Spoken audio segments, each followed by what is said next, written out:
अस्सलाम वालेकुम जी। आज हम नया चैप्टर स्टार्ट करेंगे डायनामिक्स। आपने प्रीवियस जो चैप्टर पढ़ा उसमें आपने मोशन और उसकी टाइप्स और मोशन से रिलेटेड जो बातें थी वो आपने सीखी। उसमें जो हमने मोशन स्टडी की थी वो जस्ट हमने मोशन और उसकी टाइप्स, उससे आगे जो मैथमेटिकली हमने स्पीड, वेलोसिटी, एक्सेलरेशन और फिर उनसे रिलेटेड इक्वेशन ऑफ मोशंस हमने ड्राइव की, हमने एग्जांपल्स भी सॉल्व की, प्रॉब्लम्स भी किए। अब इन सब में क्या था कि सिर्फ हमने मोशन को ही स्टडी किया, उसके कॉज या इफेक्ट को स्टडी नहीं किया साथ में, क्योंकि चैप्टर का नाम काइनेमेटिक्स था। तो ये मैकेनिक्स की ब्रांच है जिसके अंदर आप सिर्फ मोशन को स्टडी करते हैं और उनकी कॉज या इफेक्ट को स्टडी नहीं करते। लेकिन अब जो चैप्टर है डायनामिक्स, इसमें हम सिर्फ मोशन को नहीं बल्कि उसके साथ उसकी रीज़न और उसका इफ़ेक्ट, उसका कॉज भी स्टडी करेंगे। तो है इसमें भी मोशन, लेकिन विद कॉज एंड इफेक्ट के साथ जो है ना हम इसको स्टडी करेंगे। तो सबसे पहले तो इसी की डेफिनेशन जो है ना वो यहाँ पर बताई गई है। तो the branch of mechanics that deal with the study of the motion of the object and cause of its motion is called dynamics। तो ये इसकी डेफिनेशन। तो ये 2 नंबर के लिए पूछी जा सकती है कि डायनामिक्स को डिफाइन करें। तो मैकेनिक्स की वो ब्रांच जिसके अंदर हम ऑब्जेक्ट्स की मोशन को स्टडी करते हैं विद कॉज एंड इफेक्ट्स। आगे चलें। सबसे पहला topic force, inertia and momentum है। ये 3 चीज़ें आज हम डिस्कस करेंगे। तो इसमें सबसे पहले तो फोर्स की बारी आती है। तो फोर्स क्या होता है? देखो, फोर्स सिंपली हम पुश या पुल को बोलते हैं। यानी आप किसी चीज़ को पुल करते हैं या पुश करते हैं तो समझ लें आप उसके ऊपर फोर्स एक्सर्ट करते हैं। तो उसकी वजह से बॉडी अपनी पोजीशन चेंज करती है, बॉडी में मोशन प्रोड्यूस होता है, या फिर बॉडी मोशन को अपोज करती है। जैसे आपके सामने एग्जांपल्स हैं, जैसे ये देखें, एक क्रिकेटर है, वो बैट से बॉल को हिट कर रहा है तो बॉल पे फोर्स लगा रहा है, बॉल अपनी डायरेक्शन चेंज करेगी। ये एक आदमी है, दीवार को धक्का लगा रहा है, दीवार तो खैर पोजीशन नहीं चेंज कर सकती यहाँ, लेकिन ये फोर्स है। अब यहाँ देखें, एक जो गोलकीपर है वो अपनी तरफ आते हुए बॉल को रोकने की कोशिश कर रहा है, उसके ऊपर वो फोर्स लगा रहा है। तो अब इससे पता चलता है कि जो फोर्स है उसकी डेफिनेशन देखें, वो 3 काम करती है फोर्स, ये याद रखने हैं। पहली बात देखें, फोर्स मूव्स और टेंड टू मूव्स। फोर्स या तो मूव करती है, मूव करने की कोशिश करती है बॉडी को। स्टॉप्स और tend to stop the motion of the body. दूसरा काम क्या कर सकती है? एक बॉडी की मोशन को स्टॉप करती है या स्टॉप करने की कोशिश करती है। The force can also change the direction of motion of body. तो तीसरा काम जो फोर्स करती है वो एक मूविंग बॉडी की डायरेक्शन को चेंज करती है। इससे एक बात और पता चलती है कि ये तीनों काम विदाउट फोर्स पॉसिबल नहीं है। यानी एक बॉडी का मूव करना विदाउट फोर्स पॉसिबल नहीं है, एक बॉडी का रुकना, मोशन से रेस्ट में आना, ये भी विदाउट फोर्स पॉसिबल नहीं है, और तीसरी चीज़ अपनी मोशन की डायरेक्शन को चेंज करना, ये भी विदाउट फोर्स पॉसिबल नहीं है।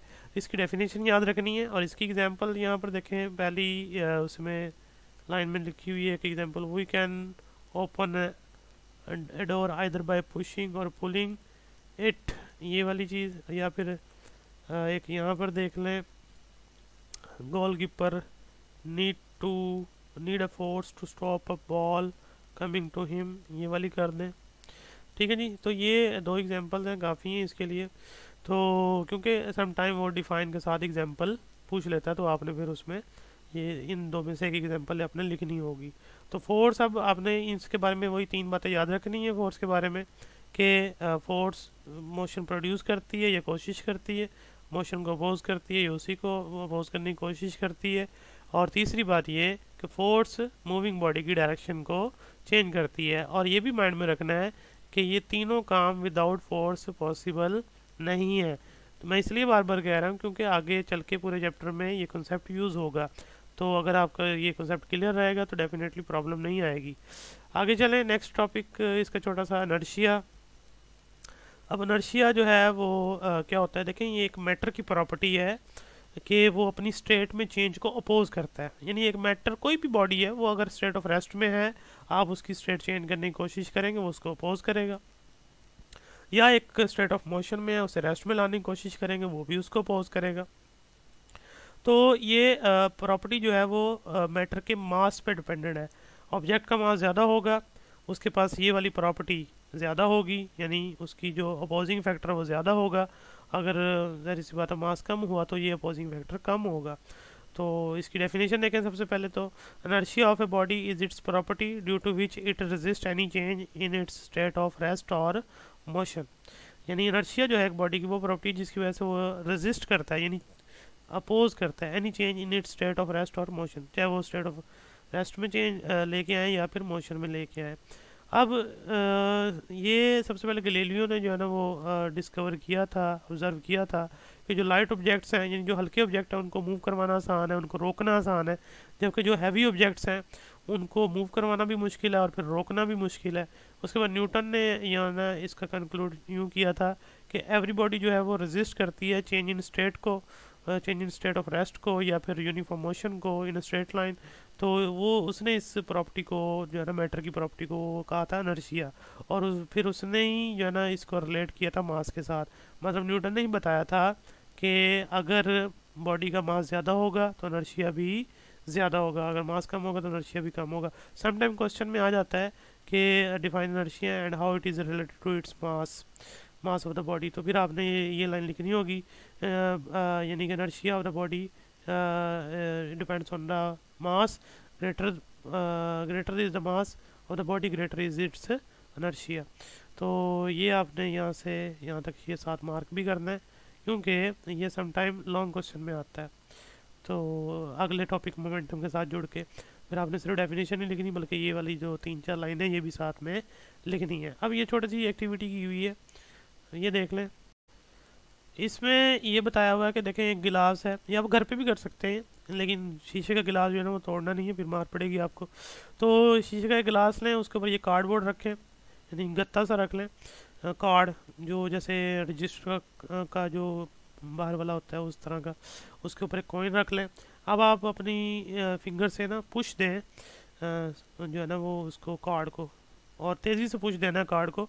तो आप देखेंगे जो कार्ड है वो जो है ना आगे चला जाएगा, जबकि जो कोइन है वो वही नीचे गिलास में गिर जाएगा, यानी कोइन अपनी पोजीशन चेंज नहीं करेगा विद द कार्डबोर्ड, क्योंकि वही बात आ गई, कोइन थोड़ा सा उसका मास है, डेफिनेटली वो स्टेट में चेंज को अपोज करेगा। आगे चलते हैं। मोमेंटम जो है उसे कहते हैं अमाउंट ऑफ मोशन। अब मैं आपको सिंपल सी एग्जांपल दे देता हूँ, उससे आपको बात इजीली समझ आ जाएगी। फ़र्ज़ करें किसी चीज़ को जो है ना कोई छोटी सी गाड़ी मूव कर रही है रोड पे, और उसको एक बड़ा ट्रक जो है ना वो हिट कर देता है, लेकिन बड़ा ट्रक बहुत स्लो मूव कर रहा था। ऑल्दो वो स्लो मूव कर रहा था, लेकिन उसका इम्पैक्ट जो गाड़ी के ऊपर आया वो बहुत ही ज़्यादा आया। उसकी रीज़न क्या बनी? क्योंकि ट्रक के पास स्पीड ऑल्दो बहुत कम थी, लेकिन मास बहुत ज़्यादा था। अब दूसरी तरफ आए, अगर एक बुलेट है वो जाके स्ट्राइक करती किसी जगह पे, उसका इम्पैक्ट भी बहुत ज़्यादा आता है, क्योंकि अगर आप देखें बुलेट का मास तो बहुत कम था, लेकिन उसकी वेलोसिटी बहुत ही ज़्यादा थी। तो अब इससे ये पता चलता है कि जो अमाउंट ऑफ मोशन है वो सिर्फ ना तो स्पीड पे और ना ही मास पे डिपेंड करता है, बल्कि उन दोनों पे डिपेंड करता है। यानी अगर एक बॉडी के पास स्पीड ज़्यादा होगी, वेलोसिटी ज़्यादा होगी, डेफिनेटली उसके पास अमाउंट ऑफ मोशन ज़्यादा होगी।